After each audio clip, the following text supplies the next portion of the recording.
નમસ્કાર, આપ સૌ જોઈ રહ્યા છો ઇન્ડિયા ન્યૂઝ ગુજરાતનો ખાસ કાર્યક્રમ આપણું ગુજરાત અને હું છું આપણી સાથે કિશન તિવારી। સમાચારોની શરૂઆત કરીએ આપણે સૌથી પહેલા મહત્વના સમાચારથી। વાત કરીએ આપણે રાજકોટની, તો રાજકોટ મહાનગરપાલિકાના ઇતિહાસનું સૌથી મોટું મેગા ડિમોલેશન જંગલેશ્વર વિસ્તારમાં આજુ એટલે કે 23 ફેબ્રુઆરીના રોજ શરૂ કરવામાં આવ્યું છે। આ કામગીરી માટે સમગ્ર જંગલેશ્વર વિસ્તારને 7 ઝોનમાં વહેંચવામાં આવ્યો છે। દરેક ઝોનમાં વર્ગ 1ના અધિકારી, તકનીકી સ્ટાફ, સુપરવાઇઝર તથા ફિલ્ડ કર્મચારીઓની નિમણૂક કરવામાં આવી છે। આ ઓપરેશનમાં 64થી વધુ JCB, 90 tractor, 7 Hitachi, 50 breaker, 42 gas cutter અને 14 ડમ્પર સહિત 260થી વધુ મશીનો સાથે મનપાએ માઇક્રો પ્લાનિંગ કર્યું છે। સુરક્ષાના ભાગરૂપે 2500થી વધુ પોલીસ જવાનો અને અર્ધલશ્કરી દળો તૈનાત કરવામાં આવ્યા છે। અત્યાર સુધીમાં 1026 મકાન લોકોએ જાતે જ ખાલી કરી દીધા છે, જ્યારે બાકીની કામગીરી પર 25 ડ્રોન કેમેરા અને 30 વોકી ટોકી સેટ દ્વારા ચાંપતી નજર રાખવામાં આવી રહી છે। ત્યારે સાંજના 5 વાગ્યા સુધીમાં જણાવી દઈએ કે 1060 દબાણો હટાવાયા છે। મેગા ડિમોલેશન માટે મહાનગરપાલિકા દ્વારા વિશેષ કંટ્રોલ રૂમ સ્થાપિત કરવામાં આવ્યો છે, જ્યાંથી મનપા કમિશનર તુષાર સુમેરા સમગ્ર કામગીરીનું સતત મોનિટરિંગ કરી રહ્યા છે। સવારે 7 વાગ્યાથી શેઠ હાઈસ્કૂલ ખાતેથી વિવિધ ટીમો રવાના કરવામાં આવી હતી। આ ઓપરેશનમાં 1130થી વધુ સ્ટાફ તૈનાત છે અને શહેરના તમામ આઈએએસ તથા આઈપીએસ અધિકારીઓ આ કાર્યવાહી પર સીધી દેખરેખ રાખી રહ્યા છે। જુદી જુદી 7 ટીમની અધ્યક્ષતા 4 સિટી ઇજનેરોને સોંપવામાં આવી છે, જેમની આગેવાનીમાં બુલડોઝર દ્વારા ડિમોલેશનની પ્રક્રિયા હાથ ધરવામાં આવી રહી છે।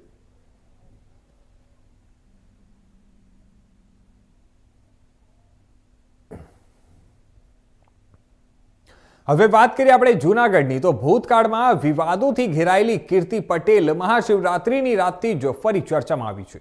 ભવનાથના મંદિરમાં આવેલા મૃગી કુંડમાં મહાશિવરાત્રિએ નાગા સાધુની રવેડી પૂર્ણ થયા બાદ રાત્રે શાહી સ્નાન થાય। આ વખતે સાધુ સંતોની સાથે કીર્તિ પટેલે પણ સ્નાન કરતા નવો જો વિવાદ ઉઠ્યો હતો। આ વિવાદ બાદ કીર્તિ પટેલ પર 3 ફરિયાદો નોંધાઈ હતી। ફરિયાદ નોંધાયા બાદ કીર્તિ પટેલ રાજસ્થાન ભાગી ગઈ હતી। જોકે પોલીસે કીર્તિ પટેલને રવિવારે જ દબોચી લીધી છે। કીર્તિ પટેલ જે 23 ફેબ્રુઆરીના સાંજે 4 વાગ્યા સુધી રિમાન્ડ પર હતી। રિમાન્ડ બાદ કીર્તિને ફરીથી કોર્ટમાં રજૂ કરવામાં આવી છે। ચુસ્ત પોલીસ બંદોબસ્ત સાથે આવેલી કીર્તિ પટેલે કોર્ટમાં જતા પહેલા રડતા રડતા ન્યાયની માંગણી કરી હતી। કીર્તિ પટેલના રિમાન્ડ પૂરા થયા બાદ હવે તેને જૂનાગઢ કોર્ટમાં રજૂ કરવામાં આવી છે। પોલીસના ચુસ્ત બંદોબસ્તમાં કોર્ટ પરિસરની અંદર લઈ જતા કીર્તિ પટેલ ચોંધાર આંસુએ રડી પડી હતી। કીર્તિએ રડતા રડતા જણાવ્યું હતું કે મીડિયા હાજર રહીને યોગ્ય ન્યાય અપાવે। હવે નોંધનીય છે કે ભવનાથમાં સાધ્વીની જેમ ભગવા વસ્ત્રો પહેરીને મૃગી કુંડમાં સ્નાન કરવા ગયેલી કીર્તિ પટેલ સામે સાધુ સંતોમાં ભારે રોષ જોવા મળ્યો હતો।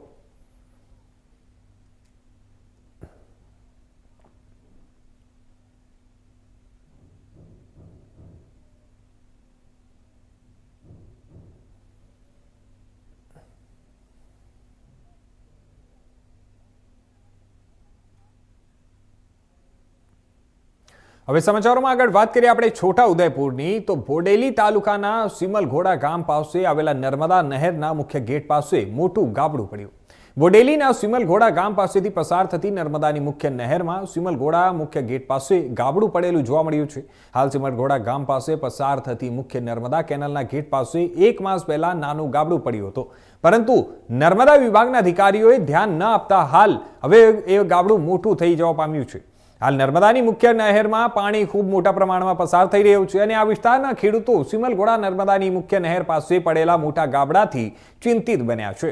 આ ગાબડાનું સમારકામ વહેલી તકે નર્મદા વિભાગ દ્વારા નહીં કરવામાં આવે તો ગાબડું વધુ તૂટી જાય અને તૂટી જશે। ત્યારે આજુબાજુમાં મકાઈ, તુવેર, કપાસના પાકોમાં પાણી ઘૂસી જઈ અને ત્યારે ખેડૂતોને મોટું નુકસાન પહોંચાડે તેવી ભીતિ ખેડૂતો સેવી રહ્યા છે। જો નર્મદા કેનાલનું ગાબડું તૂટી જાય અને કેનાલનું પાણી રાજબોડેલી, સિમલઘોડા, મોટી ઊનના ખેડૂતોના ખેતરમાં ભરાશે તો ખેડૂતોને પાકમાં મોટું નુકસાન વેઠવાનો વારો આવશે। ખેડૂતોની માંગ છે કે સિમલઘોડા ગામ પાસે નર્મદા મુખ્ય નહેરના ગેટ પાસે પડેલા ગાબડાનું સમારકામ વહેલી તકે કરવામાં આવે એવી માંગ છે।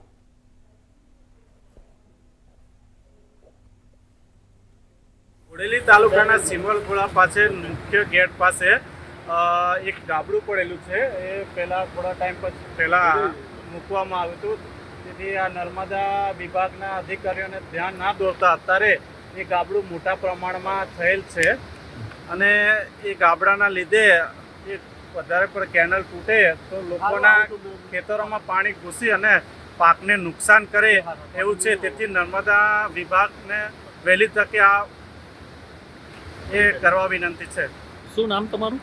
પરમાર દત્તપાલસિંહ પ્રવીણસિંહ. બોડેલી તાલુકાના સિમરગોડા ગામ પાસે મેઇન કેનાલમાં સિમરગોડા ગેટ છે, ત્યાંની નજીકમાં એક નાનું ગાબડું પડેલું હતું. અત્યારે નર્મદા અધિકારીએ કોઈ ધ્યાન ના આપ્યું. અત્યારે મોટું ગાબડું પડેલું છે અને અંદરથી માટી પણ ધોવાય છે. એટલે વહેલી તકે રિપેર નહીં થાય તો આ આજુબાજુના ગામમાં જેવા કે કડાસા છે, ઘોડદા છે, ઊંટ છે, રાજબોડેલી છે, સિમરગોડા ગામ છે, એ બધા ગામોમાં નુકસાન થાય એવું છે અને પાકને પણ નુકસાન થાય છે. તમારી શું માંગ છે? વહેલી તકે આ ગાબડું રિપેર થાય એ રીતે. શું નામ? ઉત્પલ પટેલ, રાજબોડેલી. તો હવે સમાચારમાં આપણે આગળ વાત કરીએ અમરેલીની. તો બગસરા માર્કેટિંગ યાર્ડ ખાતે ટેકાના ભાવે તુવેરની ખરીદીનો પ્રારંભ કરવામાં આવ્યો છે. ગુજરાત રાજ્ય સરકાર દ્વારા મગફળી બાદ હવે તુવેરની ખરીદી ₹1,600 એટલે કે 1600 રૂપિયા પ્રતિ મણના ટેકાના ભાવે શરૂ કરવામાં આવી છે. વિવિધ કાર્યકારી સેવા સહકારી મંડળી દ્વારા ખરીદી પ્રક્રિયા હાથ ધરાઈ છે, જેમાં પ્રથમ દિવસે 25 ખેડૂતોને મેસેજ મોકલાતા 8 ખેડૂતો ટેકાના ભાવે તુવેર વેચવા માટે પહોંચ્યા હતા. ખેડૂતો પાસેથી વધુમાં વધુ 125 મણ સુધીની ખરીદી કરવામાં આવશે. માર્કેટિંગ યાર્ડ ખાતે વિવિધ કાર્યકારી સેવા સહકારી મંડળીના ચેરમેન ભાવનાબેન સતાસિયાની ઉપસ્થિતિમાં પ્રારંભ કરાયો હતો. રાજ્ય સરકાર દ્વારા ટેકાના ભાવે ખરીદી શરૂ થતા બગસરા તાલુકાના ખેડૂતોમાં ખુશીનો માહોલ જોવા મળી રહ્યો છે અને રજીસ્ટ્રેશન પ્રક્રિયા ચાલુ છે.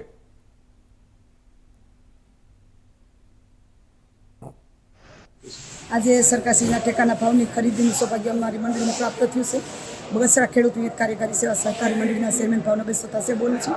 આજે સરકારશ્રીની ગાઈડલાઈન અનુસાર 1 હેક્ટર દીઠ 1250 કિલો લેવામાં આવશે અને 2 હેક્ટરની મર્યાદા છે. તો 2 હેક્ટરે 2500 કિલો સરકારશ્રીના ગાઈડલાઈન અનુસાર લેવામાં આવશે. અમે ઓલ ગુજરાતની અંદર આજે 23 ફેબ્રુઆરીએ તુવેરનું ઉદ્ઘાટન કરવાનું હતું અને આજે સરકારશ્રીના ગાઈડલાઈન અનુસાર અમે આજે ઉદ્ઘાટન પણ કરી નાખ્યું છે અને બહોળી સંખ્યામાં ખેડૂતો હાજર છે અને અમે કાલે 20 મેસેજ નાખ્યા હતા, એમાંના આજે 8 થી 10 ખેડૂતો હાજર રહ્યા છે અને આજે અમે શ્રી ગણેશ કરવામાં આવ્યા છે.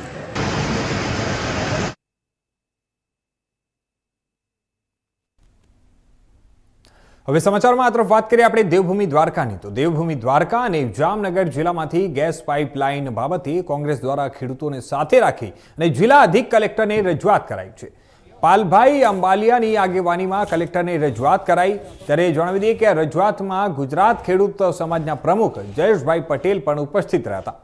Gujarat state Petronet limited company દ્વારા જામનગરના લખિયા ગામથી દ્વારકાના પાડલી ગામ સુધી ગેસ પાઇપલાઇન જે છે તે નાખવા બાબતે આ કંપનીએ જમીન સંપાદન અંગેની જે પ્રક્રિયા કરવી જોઈએ તે કરી જ નથી. 2005 થી 2006, 2022, 2023 અને 2005 એમ કુલ 5 જાહેરનામા બહાર પાડવામાં આવ્યા હતા. ત્યારે ગેસ પાઇપલાઇન એક જ, તેમ છતાં પણ 5 જાહેરનામા બહાર પાડવાની જરૂર શું પડી? 5 જાહેરનામા બહાર પાડવા છતાં એક પણ જાહેરનામું સાચું નથી. જાહેરનામું બહાર પાડતા પહેલા જ જે જોઈન્ટ મેનેજમેન્ટ કરવું જોઈએ એ કરવામાં જ નથી આવ્યું. ત્યારે એન્વાયરમેન્ટ ક્લિયરન્સ સર્ટિફિકેટ લેવાનું હોય છે તે પણ લેવામાં આવ્યું નથી અને જે ખેડૂતોના ખેતરમાંથી ગેસ પાઇપલાઇન નીકળવાની છે તેવા ખેડૂતોને નોટિસ જ આપવામાં આવી નથી અને જે ખેડૂતોના ખેતર નથી આવતા તેવા ખેડૂતોને નોટિસ આપવામાં આવી છે. જ્યાં સુધી આ કંપની યોગ્ય કાયદાકીયની અને જે કાયદાની પ્રક્રિયા પૂર્ણ ન કરે ત્યાં સુધી ખેડૂતોના ખેતરમાં ન ઘૂસે તેવી માંગ કરવામાં આવી છે.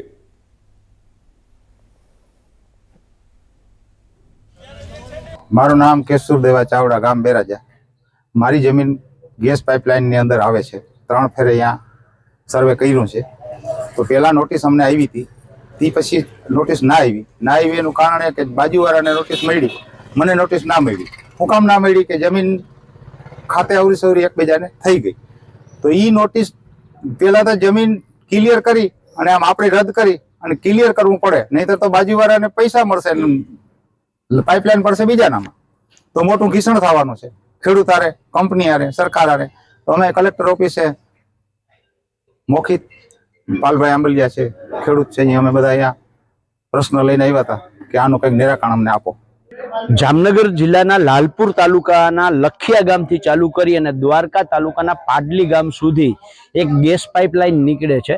આ ગેસ પાઇપલાઇનની જાહેરનામું 2005માં, 2006માં, 2022માં, 2023માં અને 2025માં એમ ટોટલ 5 જાહેરનામા આવ્યા છે. અને આ 5 જાહેરનામાની અંદર જે ખેડૂતોનું ખેતર આવે છે એ ખેડૂતોનો તો ક્યાંય એમાં ઉલ્લેખ જ કરવામાં નથી આવ્યો. જાહેરનામું આપતા પહેલા જે જોઈન્ટ મેજરમેન્ટ કરવું જોઈએ, આ 5 જાહેરનામા પહેલા એકેય વખત જોઈન્ટ મેજરમેન્ટ પણ કરવામાં નથી આવ્યું. નંબર 3, જે જમીન માપણીની ભૂલ છે અને એના કારણે જે ખેડૂતો ભોગ બન્યા છે, ખેતર મારું આવે છે વાસ્તવમાં અને નોટિસ જાય છે બાજુવાળાને. એટલે આવી અનેક ભૂલો વાળું અને તેમ છતાંય ખેડૂતને કોઈ પણ જાતની જાણ કર્યા વગર એમના 7/12ની અંદર બીજો હક દાખલ કરી દેવામાં આવ્યો છે. ત્યારે અત્યારે દ્વારકા જિલ્લાના કલેક્ટરને અત્યારે અમે રજૂઆત કરી છે કે આપના જ્યુરિડિક્શનની અંદર આ તમામ નિયમોને નેવે મૂકી અને કંપનીઓ દાદાગીરીથી જે અત્યારે કામ કરે છે, ખેડૂતના ખેતરમાં ઘૂસી જાય છે, ચૂનો અને લાઈનો કરવાની પ્રક્રિયા કરે છે, ખેડૂતો સાથે કોઈ જાતનો પરામર્શ નથી કર્યો, કોઈ નોટિસ નથી આપી. એટલે આ બાબતે તાત્કાલિક પગલાં લઈ અને કંપનીને. તો હવે બીજી બાજુ વાત કરીએ આપણે દ્વારકાની, તો જામ ખંભાળિયા દેવભૂમિ દ્વારકા જિલ્લામાં દેશી દારૂના કાળા કારોબાર સામે કડક કાર્યવાહી હાથ ધરવામાં આવી છે. ત્યારે જિલ્લા પોલીસ વડા જરાસિંહ વાડા ખુદ મેદાનમાં ઉતર્યા હતા. ભાનવડ પંથકના બરડા ડુંગરના ધ્રામણી નેસ વિસ્તારમાં ડીવાયએસપી વિસ્મય માનસેતા, એલસીબી પીઆઈ બીજે સરવૈયા અને ભાનવડ પોલીસ મથકના પીઆઈ CL દેસાઈ સહિતના સ્ટાફ સાથે મોટી રેડ કરવામાં આવી હતી. આ રેડ દરમિયાન દેશી દારૂ બનાવવાની 2 મસ્ત મોટી ભઠ્ઠીઓ ઝડપાઈ હતી, જેમાંથી એક પરથી 1800 લીટર અને બીજી પરથી 3000 લીટર મળી કુલ 4800 લીટર દેશી દારૂ બનાવવાનો આથો મળી આવ્યો હતો, જેની અંદાજિત કિંમત ₹1,20,000 જેટલી થાય છે. રેડ દરમિયાન ભઠ્ઠી સંચાલક ભાયા વાઘા રબારી અને સુકા પર્વત મોરી નામના બંને ઈસમો જંગલ વિસ્તારમાં નાસી છૂટ્યા હતા. પોલીસે સ્થળ પર જ દારૂ બનાવવાનો આથો નષ્ટ કરી અને બંને આરોપીઓને ઝડપી પાડવા માટે શોધખોળ હાથ ધરી છે. જિલ્લામાં પહેલી વખત એસપી ખુદ રેડમાં જોડાતા દારૂ માફિયાઓમાં ફફડાટ ફેલાયો છે.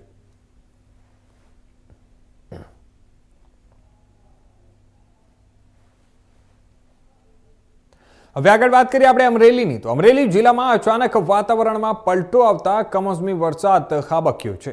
ખાંભા ગીર પંથકના ઇંગોરાળા, નાની ધારી અને નાના વિસાવદર ગામોમાં વરસાદી છાંટા પડ્યા હતા, જ્યારે ધારી ગીરના સરસિયા વિસ્તારમાં પણ હળવો વરસાદ નોંધાયો હતો. કમોસમી વરસાદના કારણે જીરું, ચણા અને ઘઉં સહિતના રવિ પાકોને નુકસાન થવાની ભીતિ ખેડૂતોમાં વ્યાપી છે. અચાનક બદલાયેલા હવામાનથી ખેડૂતો ચિંતિત બન્યા છે.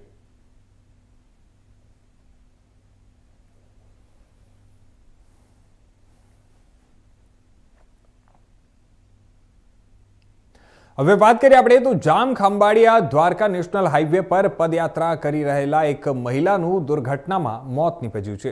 રાજકોટથી દ્વારકા પગપાળા જતા સંઘ સાથે નીકળેલા શોભનાબેન રામાણી દત્રાણા ગામ નજીક હાઈવે પાર કરી રહ્યા હતા અને ત્યારે અજાણ્યા કાર ચાલકે ટક્કર મારી ફરાર થઈ ગયો હતો. ગંભીર રીતે ઘવાયેલા મહિલાને તાત્કાલિક એમ્બ્યુલન્સ મારફતે હોસ્પિટલ ખસેડવામાં આવ્યા હતા, પરંતુ સારવાર મળે તે પહેલા જ તેમનું મોત નીપજ્યું હતું. આ બનાવ બાદ પોલીસે અજાણ્યા કાર ચાલકને ઝડપી પાડવા માટે ચક્રો ગતિમાન કર્યા છે અને આગળની તપાસ હાથ ધરવામાં આવી રહી છે.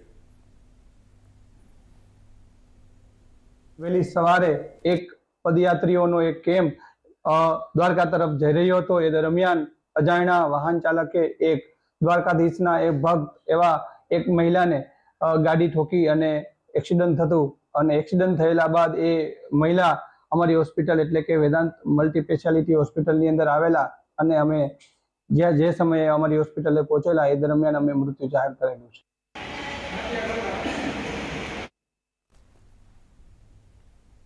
હવે સમાચારોમાં આગળ વાત કરીએ આપણે વલસાડની, તો વલસાડ નજીકના ગુંદલાવ વિસ્તારમાં આવેલી ડેમોસા કેમિકલ ફેક્ટરી છેલ્લા 2 મહિનાથી બંધ હોવાથી 650થી વધુ પરિવારો પર આર્થિક સંકટ ઊભું થયું છે. રોજિંદી મજૂરી પર આધારિત કામદારો હવે રોજગાર વગર રઝળી રહ્યા છે, જ્યારે સંચાલકો તરફથી કોઈ પણ સ્પષ્ટતા કે સમયબદ્ધ યોજના સામે આવી નથી. કામદારોના પરિવારોમાં ઘર ખર્ચ, બાળકોના શિક્ષણ અને આરોગ્ય જેવી મૂળભૂત જરૂરિયાતો પૂરી કરવામાં મુશ્કેલી વધી રહી છે. સ્થાનિક પ્રશાસન અને સરકાર પર આંખ આડા કાન કરવાનો આક્ષેપ થઈ રહ્યો છે. ત્યારે હવે વાત કરીએ તો કલેક્ટર કચેરીએ કામદારો દ્વારા આવેદનપત્ર આપવામાં આવ્યું, જેમાં તાત્કાલિક હસ્તક્ષેપ અને ફેક્ટરી ફરી શરૂ કરવાની માંગ ઉઠાવવામાં આવી છે. આ પ્રશ્ન એ છે કે શું વ્યક્તિગત હિતો માટે 650 પરિવારોનો ભોગ લેવાઈ રહ્યો છે? હવે જવાબદારી નક્કી કરીને ઝડપી નિર્ણય લેવો સમયની જરૂરિયાત બની ગઈ છે. યુનિયન લીડરની સખત શબ્દોમાં ઉગ્ર આંદોલનની ચેતવણી પણ ત્યાં જોવા મળી છે.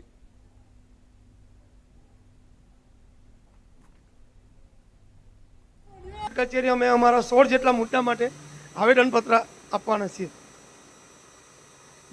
જો આ આવેદનપત્ર 50 કામદારોના કુટુંબ વતી સરકારને તંત્રને ચેતવણી આપવા માંગુ છું કે જો 1 તારીખ સુધી અમારી સમસ્યાનું સમાધાન ના થાય તો અમે કંપનીની આગળ ઉગ્ર આંદોલન કરીશું, અંદર જતા માણસોને રોકીશું. જો પોલીસ તંત્ર અમને રોકવાનો પ્રયત્ન કરશે, પોલીસ તંત્ર સાથે બી અમે બહાર ભીડવા તૈયાર છીએ. જે બિન અનુભવી કામદારો દ્વારા જે જોખમી રસાયણ ઉત્પાદન કરવામાં આવે છે, એના કારણે જો ભોપાલ જેવી દુર્ઘટનાનું પુનરાવર્તન થશે તો આજુબાજુના 8 કિલોમીટર ઘેરવાનો જીવસૃષ્ટિનું સત્યાનાશ વર્ષે એની ગંભીરતાની નોંધ લેવાની જરૂર. તો હવે સમાચારોમાં વાત કરીએ આપણે અમરેલીની. તો અમરેલી જિલ્લા સુવર્ણકાર સંઘ દ્વારા તાજેતરમાં જ રાજકોટ મોરબી હાઈવે પર બનેલી હત્યાની ઘટનાને લઈને અમરેલી ડીવાયએસપીને આવેદનપત્ર પાઠવવામાં આવ્યું હતું. ઓવરટેક કરવાની સામાન્ય બાબતને કારણે જીતેશભાઈ આદેશરાની નિર્દયી હત્યા કરવામાં આવતા સુવર્ણકાર સમાજમાં રોષ વ્યાપ્યો છે.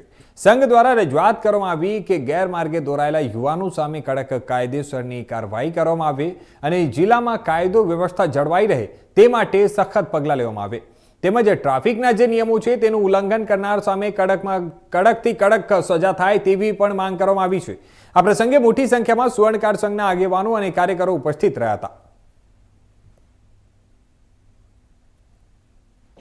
અમરેલી સુવર્ણકાર સંઘ પ્રમુખ કિશનભાઈ પટેલ આ મોરબી રાજકોટ હાઈવે પર તારીખ 18/2/26 ગુરુવારના રોજ ઓવરટેક કરવાની બાબતે સોની યુવક જિગ્નેશ રમેશભાઈ આદેશરામ સામેવાળા જે યુવાધન હોય અને ગેરમાર્ગે દોરાયેલો તેઓએ આવેશમાં આવી અને પુરાચારી કરી ઓવરટેક જેવી નજીવી અને ગૌણ બાબતે સામેવાળા રમેશ આપણે જિગ્નેશભાઈની હત્યા કરી. જિગ્નેશભાઈની સોનીની હત્યા કરી. આ બાબતે એસપી સાહેબને અમરેલી કચેરીએ આવેદનપત્ર આપવા આવે અને તેઓ ખાસ વિનંતી કરેલ છે કે ટ્રાફિકની વધતી જતી સમસ્યાઓને કારણે આપણે અવારનવાર આ પ્રકારના અકસ્માતના કે અન્ય કોઈ વાહન વ્યવહારને લગતી દુર્ઘટનાઓના જીવલેણ દુર્ઘટનાઓના સમાચાર સાંભળતા હોઈએ છીએ, નિહાળતા હોઈએ છીએ. તો આ ટ્રાફિક સમસ્યા જે છે એને લીધે જે આનુષંગિક સમસ્યાઓ ઊભી થાય છે તેનું યોગ્ય ટ્રાફિકના નિયમોનું પાલન કરી અને નિવારણ થાય અને દરેક નાગરિકોનું સમાન ધોરણે કાયદાનું પાલન કરે એ માટે વ્યવસ્થા તંત્ર, પોલીસ તંત્ર પોતાની જે અધિકારો મળેલ છે તેનો મહત્તમ ઉપયોગ કરી અને દરેક નાગરિક સંપૂર્ણપણે કાયદાનું પાલન કરે તે માટે આવેલ છે. તેમજ જે યુવાધન આ બાબતમાં સંડોવાયેલ છે તેને કાયદાની રૂએ મહત્તમ સજા થાય તેવા પ્રયત્નો કરવા પડે તે માટે. હવે સમાચારોમાં તરફ આપણે આગળ વાત કરીએ બનાસકાંઠાની. તો પાલનપુર માળી સમાજ દ્વારા સમાજ સુધારક અને શિક્ષણ પ્રણેતા મહાત્મા જ્યોતિરાવ ફૂલે તથા દેશની પ્રથમ મહિલા શિક્ષિકા સાવિત્રીબાઈ ફૂલેને દેશના સર્વોચ્ચ નાગરિક સન્માન ભારત રત્ન પામવાની માંગ ઉઠાવવામાં આવી છે.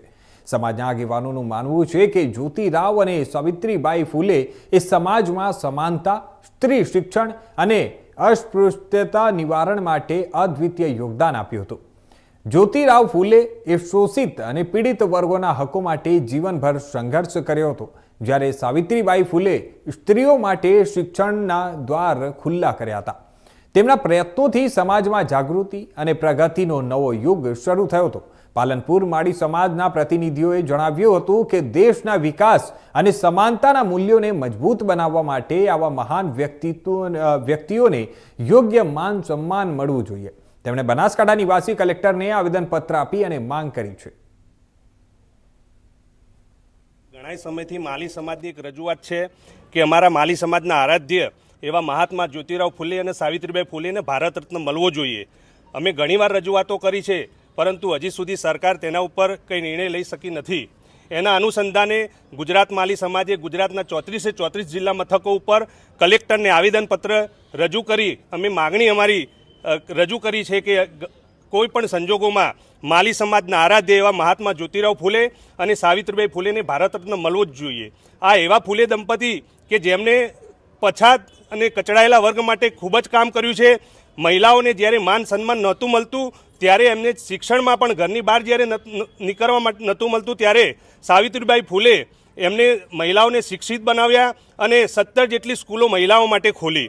આવા જ્યારે કાર્યો કર્યા હોય ત્યારે માલી સમાજની એક પ્રબળ અમારી માગણી છે કે આ ફૂલે દંપતીને કોઈ પણ સંજોગોમાં ભારત રત્ન મળવો જ જોઈએ. તો હવે વાત કરીએ આપણે જામખંભાળિયાની. તો જામખંભાળિયા શહેરના ટાઉન વિસ્તારમાં ગટર લીકેજની સમસ્યા ગંભીર સ્વરૂપ ધારણ કરી રહી છે. મુખ્ય રોડ રસ્તાઓ અને બજારોમાં ગટરના ગંદા પાણી ફરી વળતા દુર્ગંધ ફેલાઈ રહી છે અને મચ્છરોનો ઉપદ્રવ પણ વધી રહ્યો છે. વારંવાર છલકાતી આજે ગટરોના કારણે નાગરિકોના આરોગ્ય પર ખતરો ઊભો થયો છે. તેમજ વેપારીઓ અને રાહદારીઓમાં પણ ભારે રોષ જોવા મળી રહ્યો છે. શહેરના મધ્ય વિસ્તારમાં રોજિંદા જીવન પર અસર પડતા પાલિકાની કામગીરી સામે હવે ઘણા બધા સવાલો ઉઠી રહ્યા છે. સ્થાનિકોએ તાત્કાલિક આ ગટર લાઇનની મરામત અને કાયમી નિરાકરણ લાવવાની માંગ ઉઠાવી છે.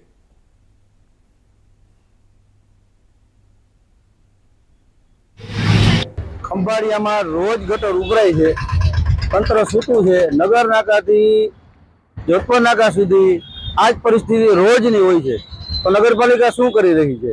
ત્યાર પછી અહીંયા ગર્લ્સ હાઈસ્કૂલ છે બાજુમાં, એ બધા વિદ્યાર્થીઓને અતિ મુશ્કેલી પડી રહી છે. આ ગાળામાંથી જવું પડે છે. ત્યાર પછી અહીંયા વેપાર કરતા લોકોને, ત્યાર પછી નગર નાકામાંથી આજુબાજુના બધા ગામડાના માણસો જ્યારે વેપાર લેવા આવતા હોય અને એ બધાને આ જ ગાળામાંથી નીકળવું પડે છે. અહીંયાથી રોજ હજારો માણસો અવર જવર કરે છે. એ બધા રોજ આ પરિસ્થિતિમાંથી એનો સામનો કરવો પડે છે.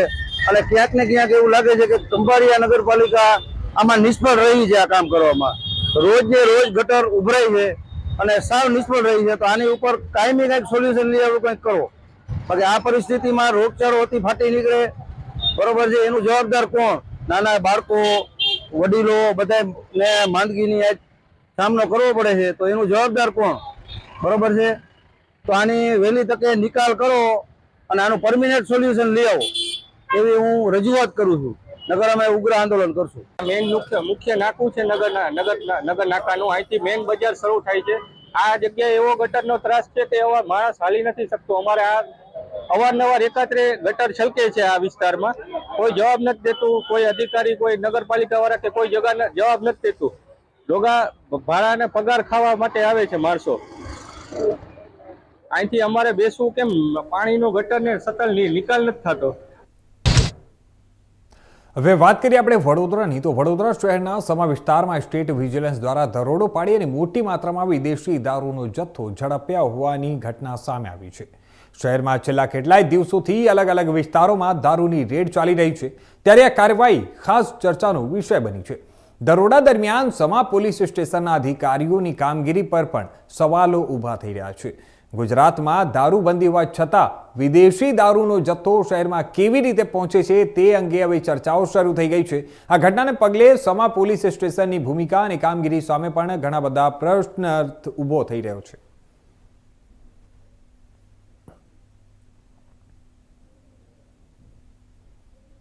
તો આ હતા અત્યાર સુધીના મુખ્ય સમાચારો. વધુ સમાચારો માટે જોતા રહેજો ઇન્ડિયા ન્યૂઝ ગુજરાત.